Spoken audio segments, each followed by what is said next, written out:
Hello Bihar, कैसे हैं आप सब लोग। सबका स्वागत है और उम्मीद है कि आप बहुत अच्छे होंगे। और देखिए, अगर बिहार से कोई बाहर के हैं तो उनका भी बहुत बहुत स्वागत है। देखिए, हमारी जंग जो है किसी अन्य से नहीं है, मतलब किसी राज्य विशेष से नहीं है, बल्कि हमारी जंग क्या है, अपने ही नेता राजनेता से है।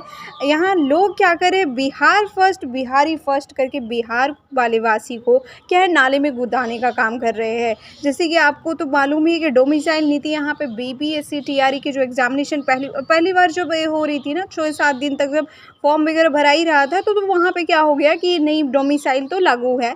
लेकिन जब किसी को प्रधानमंत्री और बनने का ख्वाब जब चढ़ जाता है तो फिर ऐसे ऐसे लोग शामिल हो जाते हैं और क्या होता है कि चलिए भाई, डोमिसाइल नीति को यहाँ पे हटा दिया जाता है। मतलब एक गरीब से आप निवाला छीन करके दूसरे अमीर व्यक्ति को दे रहे हो, किसकी मर्जी से दे रहे हो। तो उन्होंने बताया कि ये वही अनुच्छेद में है, इस कानून में ऐसा लिखा हुआ है कि किसी नस्ल, जाति, धर्म के आधार पर हम किसी से भेदभाव देश में ना करें। तो देश के लिए चीज़ें हैं। ये केंद्र सरकार की तरफ से तो कोई वैकेंसी आई नहीं थी जिसमें कि विशेष करा गया कि हाँ भाई चलो बिहार वाले को इसमें नहीं रखेंगे या फिर यूपी वाले को इसमें नहीं रखेंगे, नहीं, बल्कि ये जो आपकी जो भर्ती है ये राज्य विशेष के लिए ही थी भर्ती ना। तो फिर आप इसमें देश, नस्ल, जाति, धर्म के आधार पे यहाँ पे किसी को मतलब बांटोगे नहीं। सब आएंगे, सबका स्वागत होगा, मतलब सबको अपने अपने ख्वाब पूरे करने थे। सबको थोड़ा बड़ा बन के दिखाना था कि बहुत अच्छे हैं हम। भले वो बिहार की नज़र में ख़राब बन जाए तो कोई बात नहीं है, लेकिन बाकी लोगों की नज़र में बहुत अच्छे रहने चाहिए, जैसे कि मतलब बाकी राज्यों की नज़र में। अब भाई डोमिसाइल नीति जब यहाँ से हटेगी तो बाकी राज्य वाले तो कहेंगे वाह वाह भाई, बिहार के जो नेता है बहुत बढ़िया है। यहाँ तो मतलब ये तो खुद गरीब, जैसे आप देख लो ना, कहीं जाओ तो वहाँ क्या होगा, ये बिहारी है, ये बिहारी है कह के आपको वहाँ से लताड़ा जाता है। लताड़ा जाता है ऐसे मतलब है कि आपको थोड़ा हीन दृष्टि से तो देखा ही जाता है। और कई बार आप देखोगे कि कभी कभी थोड़ी सी रैगिंग वैगिंग टाइप, इस टाइप से भी घटनाएं आपको देखने को मिल ही जाती है। और बाकी तो आपको पता है कि हीन दृष्टि से देखने का काम किया जाता है। और वही लोग जो हीन दृष्टि से देखते हैं बिहार वाले को, वही लोग यहाँ पे आएंगे और यहाँ के लोगों का जो भोजन है वो यहाँ से लेके जाएंगे। ये कैसी बात हो गई। क्या हम इतने समृद्ध हैं कि यहाँ हम अब खुद अपना प्लेट ना खाएं और दूसरे को इसमें से निकाल के दे दें। अब देख लो ना, आप बगल के राज्य को ही देख लो, झारखंड को देख लो कितना समृद्ध है, यूपी को देख लो कितना समृद्ध है, कितनी कंपनियाँ हैं वहाँ, कितने प्राइवेट जॉब्स के ऑफर्स है वहाँ पे। मतलब कोई बंदा पढ़ लिख गया तो चलो वो उस स्टेट में ही रह जाएगा, लेकिन यहाँ ऐसा नहीं होता है। बल्कि यहाँ क्या होता है, कुछ इसमें दिखता भी नहीं है।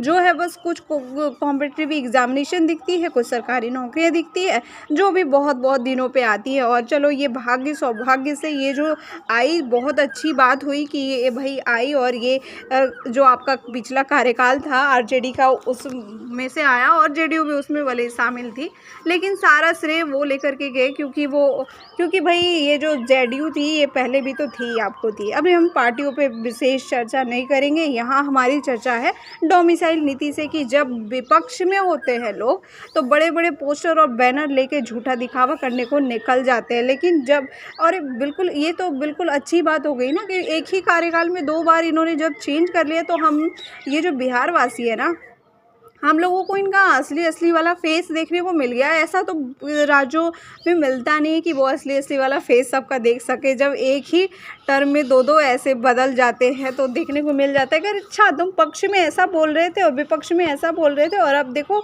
अब तुम्हारे टाइम क्या हो रहा है। अगर आप देख पा रहे हैं तो यहाँ पे देख लीजिए, बड़े बड़े बैनर लेकर के लोग खड़े हैं और ये क्या कर रहे हैं। तो अब इनको लोग क्या बोलेंगे कि नाटक कर रहे हैं, झूठा नाटक कर रहे थे ना। ये लोग झूठा नाटक करने का किसके लिए दिखावा कर रहे थे। अब तो सबको पता चल गया कि आप झूठे हो, झूठे नाटक कर रहे थे। आपको लोगों की परवाह नहीं है, जनता की कोई परवाह है, ये साफ दिख रहा है कि कितनी परवाह है आपकी।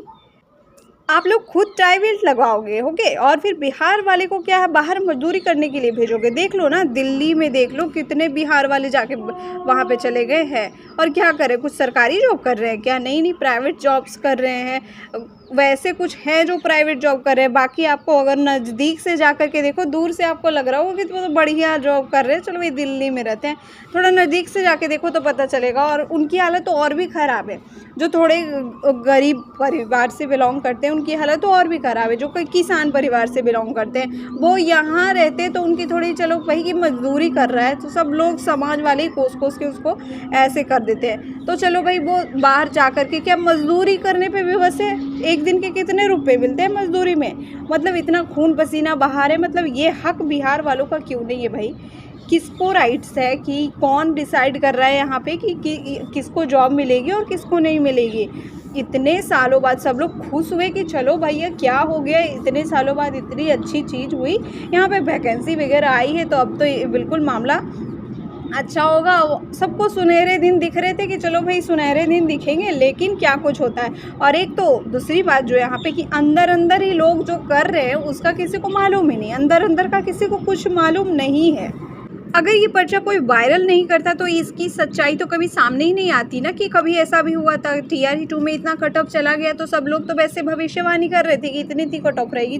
चलो उन्हें कहाँ पता था कि अंदर अंदर कुछ ऐसा कुछ भी हुआ होगा, क्योंकि भाई जब तक TRE 3 के बारे में पता चल गया कि भाई पर्चा लीक हुआ है, तो ये पर्चा लीक हुआ, पेपर लीक जो हुआ है, ये जो कागज़ का आप देख पा रहे हो, ये अगर वायरल नहीं होता तो फिर क्या सबूत होता था हमारे पास कि ये भाई पेपर TRE 3 जो है उसका भी पेपर लीक हुआ है? सबूत नहीं होता ना। तो TRE 2 की भी जांच क्यों नहीं होनी चाहिए? क्यों नहीं जांच होनी चाहिए? अब जनता ने भी बिल्कुल तय कर ही लिया है कि भाई दिन रात मेहनत करने के बाद सड़क पर जब ठोकर खा रहे हैं लोग, तो भाई आपके साथ क्यों होंगे आपके साथ? यहाँ पे सब लोग तैयारी कर चुके हैं कि इस बारी लोकसभा का चुनाव जो है उसमें क्योंकि अभी सही टाइम है चोट करने का, अदरवाइज तो आपको बिल्कुल दबा दिया जाएगा, आपके ऊपर तरह तरह के नियम लाए जाएंगे और ये प्रेस नोट्स जारी किया जाएगा कि अगर किसी ने दबाव बनाया तो फिर उसके साथ भैया ये चीज़ कर दी जाएगी, ये चीज़ कर दी जाएगी। पर अभी ही सही समय है जब आप इन सारे मुद्दों पे बिल्कुल राइट टाइम है कि आप चोट करें। स्टूडेंट कोई भी हो, आप इस एग्जामिनेशन की तैयारी नहीं करें, आप दूसरे एग्जामिनेशन की तैयारी करें। जब इस एग्जामिनेशन में ये चीज़ें हो रही है तो आपकी एग्जामिनेशन क्यों नहीं? अब देख लो ना, ये जो सिपाही भर्ती के एग्जामिनेशन कई लोगों ने दिया भी होगा, दो दो जगह करते रहते हैं ना लोग कि चलो ये छोड़ दिया, तो ये सिपाही भर्ती में मतलब इसमें तो पूरा खुलेआम होता है कि इतने इतने में रुपये में बिल्कुल हो रहा है, यहाँ सेटिंग हो रहा है, वहाँ सेटिंग।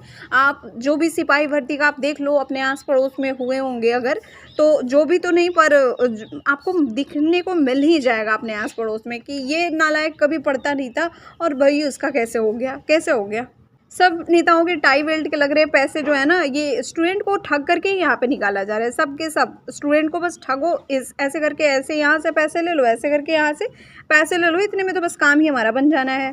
और इन बातों पे तो आपने तो रंग रूप तो हमने देख लिया ना, आपने देख लिया कि सत्ता और विपक्ष में क्या कुछ हो जाता है कि जब लोग विपक्ष में होते हैं तो बड़ी बड़ी बातें करते हैं, उसके बाद सत्ता में आके भूल जाते हैं।